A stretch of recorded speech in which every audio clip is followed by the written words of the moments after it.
I don't know if it's just me, but I love seeing the images of the old anime in the modern style. It just looks so awesome.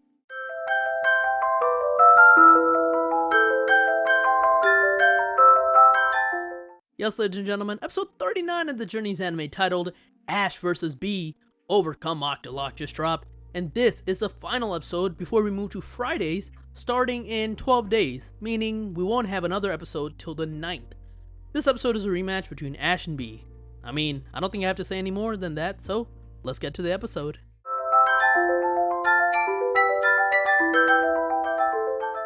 After starting off with an awesome training scene where we get to see Pikachu going after Riolu, this episode spends no time dilly-dallying around as the episode begins with Go letting Ash know that Bea is in Johto. I'll save the discussion for all the things that Go does in this episode for later because I really do want to talk about this rematch first. So here's the thing. While I like seeing Ash train and get ready for the rematch, this rematch in particular didn't feel earned. Why? Well, a couple of things.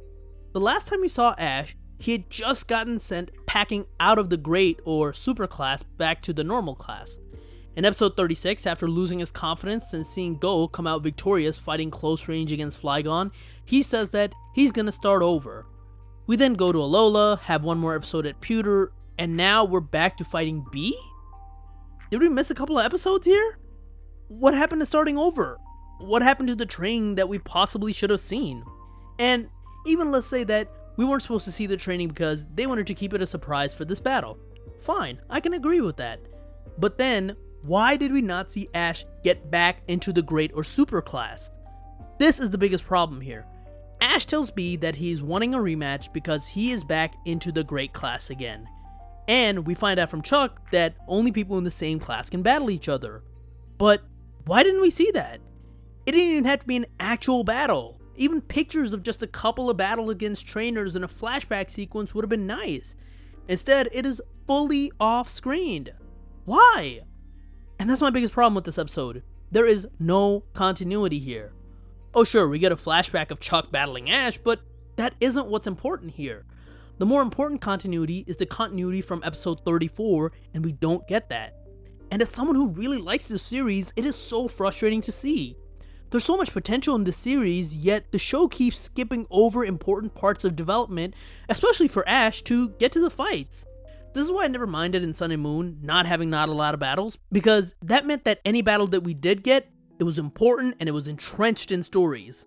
Also, and this is another major issue, is what I was going to say before I really thought about it as I was writing the script. I was going to talk about how Farfetch'd is not involved here in this fight, and I really was upset about that, and I said, I understand that Riolu needs to be the main focus, but that doesn't mean you shaft with another Pokemon. But in this case, while Farfetch'd did originally fight Bea, it was against Hawlucha, and that's the last person it lost to. It didn't lose to Grapploct. And spoiler, at the end of this episode, we see that there's going to be another rematch in the future between these two. So I can actually understand saving it for the future when Hawlucha does return so that Farfetch'd can have a chance at revenge. Other than a couple of these complaints, I really did enjoy this episode. The first battle with Pikachu and Hitmontop was fantastic.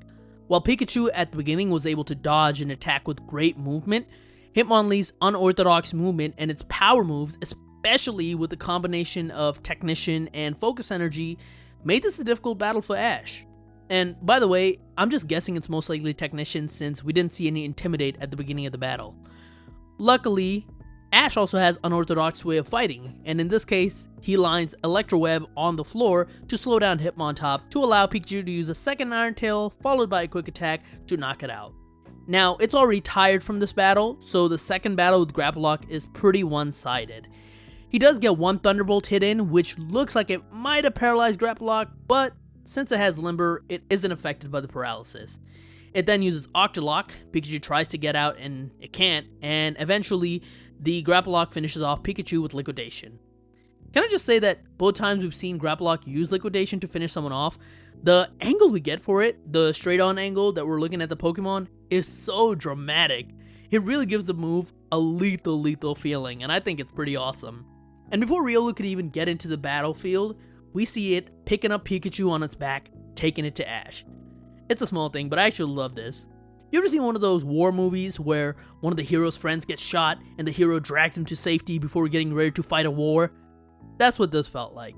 And in this case, the long staring, the silence, the determination that we see in Riolu's eyes really sells Riolu's desire to get revenge for the previous loss. This match is interesting in how Ash doesn't do a lot, and I actually love that so much. The previous time they faced, Ash used a bunch of tactics and he tried to be the aggressor but failed. This time, Ash starts off fighting from a distance by breaking up Grapploct's liquidation with Vacuum Wave, but when the fighting gets close, he doesn't retreat. Instead, even after getting caught with Octolock, we see Riolu calm and focused with his eyes closed, and we see that the Grapploct's grip is tightening, but Riolu still doesn't look phased. And we see that it's gathering power, and we see some aura in the air. And then boom! A massive counterattack from Ash using Force Palm.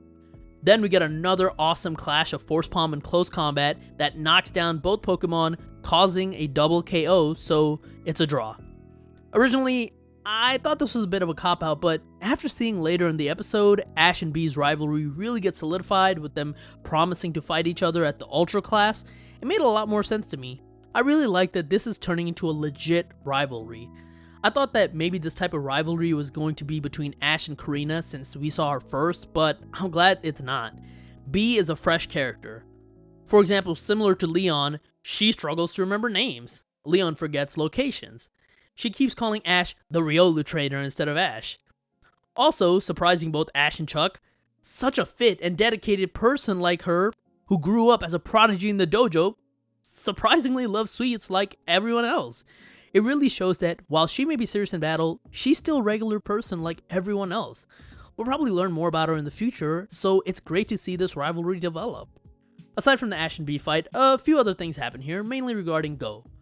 While heading to Johto, Go tries to fish a Pokemon. He's completely unsuccessful, leading to his Sobble patting him in the back, which is pretty adorable. Then at the end of the episode, when we see that he did eventually catch a Chinchou, we find out that it took him an eternity fishing to capture it, which is pretty funny in and of itself. So, overall, this is a pretty solid episode. There are issues with this episode, mainly in my opinion just the lack of continuity from the previous episodes and the lack of build-up from the previous episodes, which really hurts it in my opinion. And this issue isn't just for this episode, but Journeys as a whole, which one day maybe I'll make a video about, but in a vacuum for this episode, it's pretty great. The fighting is fantastic, and more than that, the post-fight, where we get to learn a bit more about Bea, that's what's the best. She's going to be a recurring character in the series, and I can't wait. If you haven't checked out this episode already, it's definitely worth checking out.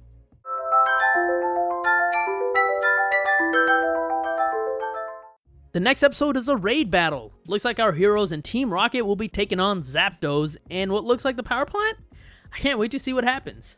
But anyways, that is it for my review of episode 39 of the Journeys anime. Thank you so much for watching. If you like this video, like, share, subscribe, and let me know in the comments what did you think of this episode. You can follow me on Twitter at @PdGaming, and that is it. I will talk to you guys later.